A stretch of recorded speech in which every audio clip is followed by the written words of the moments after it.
Alright guys, welcome back to the channel. Thanks for taking time to check the video out today. We have more PlayStation news, rumors, and leaks to go over and discuss today. So before we dive into it, do me a favor, hit the like button to help the video out and show your support. And if you are new here to the channel, consider hitting that subscribe button as well. The first topic we're talking about has to do with PlayStation's Jim Ryan criticizing Activision, specifically their response to the recent allegations. So this is coming from Bloomberg, where it says Sony's PlayStation chief Jim Ryan criticized Activision Blizzard Wednesday for the game's publisher's inadequate response to an explosive news article alleging that Chief Executive Officer Bobby Kotick was aware of sexual misconduct and harassment allegations for years, and that he had also mistreated women. And in an email to employees reviewed by Bloomberg, Ryan linked to the Wall Street Journal's Tuesday report.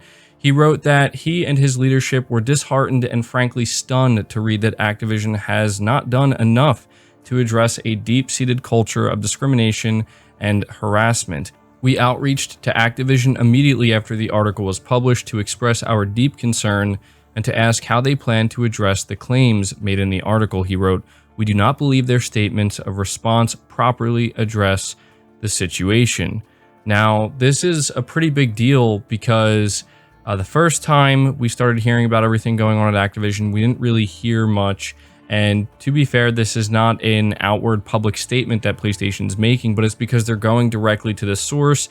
This time, Jim Ryan is bringing the hammer down and knocking on Activision's door and asking, what do you plan to do about this? Because this is unacceptable and we're not going to stand for this. And I think that's important to highlight because I've seen at least a few people say that this is just for publicity. This is actually the exact opposite. If Sony wanted to do something for just publicity, they would have made a public statement over on their blog or on Twitter or something and not went directly to Activision. They did the literal opposite of that. Jim Ryan went directly to Activision and outreach to them, basically saying, like, we need you to do something about this and sort this mess out, or there's going to be some problems. I mean, obviously this is a serious problem, but this is good because this is PlayStation, you know, one of the biggest console manufacturers, one of the biggest platform holders, and obviously a significant partner there with Activision, applying a ton of pressure to the situation to get this sorted out, because there's clearly some things that absolutely need to change at Activision, and they need to change immediately, and hopefully this will help that kind of happen sooner. So moving on to the next topic, it's focusing on PlayStation Remote Play. This is coming from the official PlayStation Twitter account, where they say new PlayStation Remote Play update for Android 12 users enables pairing with a DualSense wireless controller and new DualShock 4 features, including touchpad, motion sensor, rumble, and battery indicator. Now, not a massive update, but still relatively significant for anybody who may use Remote Play. And I just wanted to take a moment to let you guys know about this. It is something that Sony still cares about, obviously, and they are still working on it, and it is continuing to improve. But moving on from that, we're talking about the sales of the PlayStation 5 as well as the Xbox Series consoles. This is reading from WCCF Tech, and it says recent industry data estimates that Sony has sold twice as many PlayStation 5 consoles as Microsoft has sold Xbox Series X and S consoles worldwide. This new data comes from research firm Ampere Analysis. According to a new console insight from the firm, Sony has reportedly sold through roughly 12.8 million PlayStation 5 units, that's disc and digital models combined, globally as of September, whereas Microsoft is said to have only sold through 6.7 million of its Xbox Series family, that is the Xbox Series X and Series S models combined. During the third quarter of 2021, the research firm estimates that global console sales across Sony, Microsoft, and Nintendo reached 9.1 million units, with the Nintendo Switch slightly outselling the PS5 at 3.91 million Switch units compared to 3.42 PS5 units. Now, this is pretty interesting if this data is accurate, because it certainly seems that the PS5 is outselling the Xbox Series consoles by a pretty significant margin here, although I'm not sure that Microsoft really cares that much. We know that console sales are much more important to Sony than they are to Microsoft, but I will say it is a bit surprising. I thought that the gap would be a little bit shorter. I thought that the Series consoles would be closer to the PS5, but nonetheless, they're still doing pretty well in their own right, but the PS5 is just continuing to be a force, man.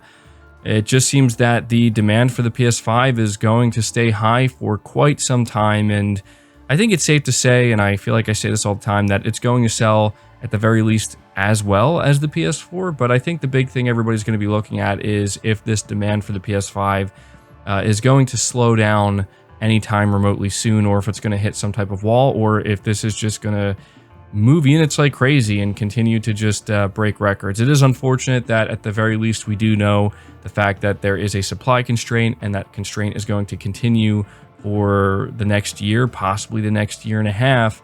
That is inevitably going to hamper things for at least a little while, but we'll have to wait and see. That is the latest data we have from Ampere Analysis. But moving on to the next topic, we're talking briefly about the Game Awards. I talked about the Game Awards yesterday, but that was more of a reactionary opinion piece.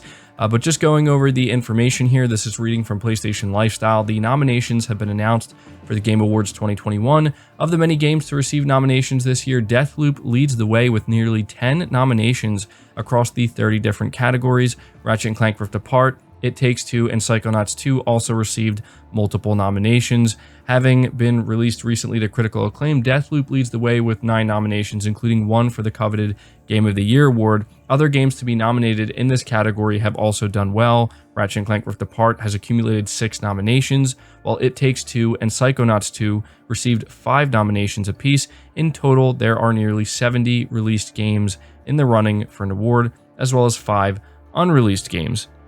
And so it says here, despite PlayStation exclusives taking up 2 of the 6 spots in the Game of the Year nomination, Xbox Game Studios and Bethesda combined were the most nominated publisher, racking up 20 nominations between them. Sony Interactive Entertainment came in second place with 11 nominations, while Square Enix and EA tie for third place with 10 nominations each. And so I just wanted to take a moment to let you guys know where all of this stands, because I failed to do that in my video yesterday. And, you know, I think Sony's in a pretty good spot here. Xbox and Bethesda are looking really good. Deathloop is obviously carrying most of that weight, and it's just kind of ironic because we're seeing a situation where the most nominated game is currently a PS5 exclusive and will be until September of next year, but it's a game that was developed by a team that is now owned by Microsoft and part of Xbox Studios. It really doesn't get any stranger than that. It will be interesting to see if Deathloop does end up taking home the Game of the Year award.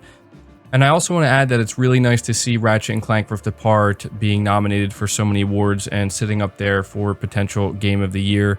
I really did enjoy Ratchet & Clank, and I think that Insomniac just continues to prove that, honestly, they never miss. And so we'll have to see if maybe Ratchet & Clank can take home the gold in this case. But either way, I'm sure that everybody who is nominated here, or any publisher or developer, is feeling pretty good about it.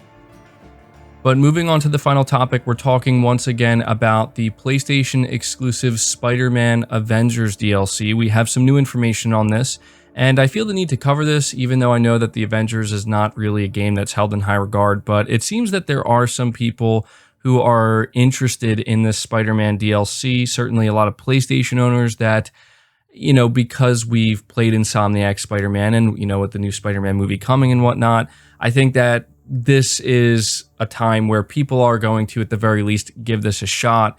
So this is reading from PlayStation Lifestyle. The upcoming Marvel's Avengers with Great Power Hero event will add the friendly neighborhood superhero Spider-Man, along with a host of new outfits to choose from exclusively for PlayStation players. Publisher Square Enix and developer Crystal Dynamics showcased some of these new outfits ahead of the character's release, revealing some choice sources of inspiration. Notably, many of the outfits resemble those worn in some classic Spider-Man comic books, including Spider-Man Noir, as well as the original comic series. The new free update releases exclusively to PS4 and PS5 on November 30th. And so over on the Marvel's Avengers Twitter account, they say with almost 60 years of Spider-Man history, picking out his outfits for Marvel's Avengers took lots of thought and planning. We chose looks that should satisfy Spidey fans, both new and old.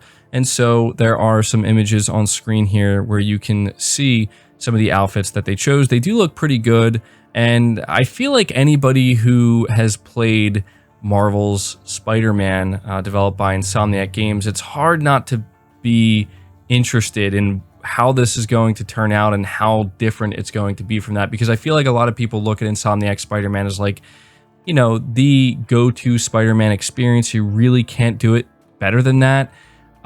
So I think that that's kind of what's making people curious to see, well, how are they going to handle it in this game? It will be interesting to see. I don't know that I'm going to play it, but I'm certainly going to look into it, watch some gameplay, and who knows, if it really looks that good, maybe, you know, maybe it'll get me into the Marvel's Avengers. I don't think that's likely, but there you go. That's going to do it for this video, guys. I hope you did enjoy it. I hope you did find it informative. Leave it a like if you did. Subscribe if you're new. Hit the bell notification icon, and feel free to share the video out on top of all that. But until next time, guys, take care.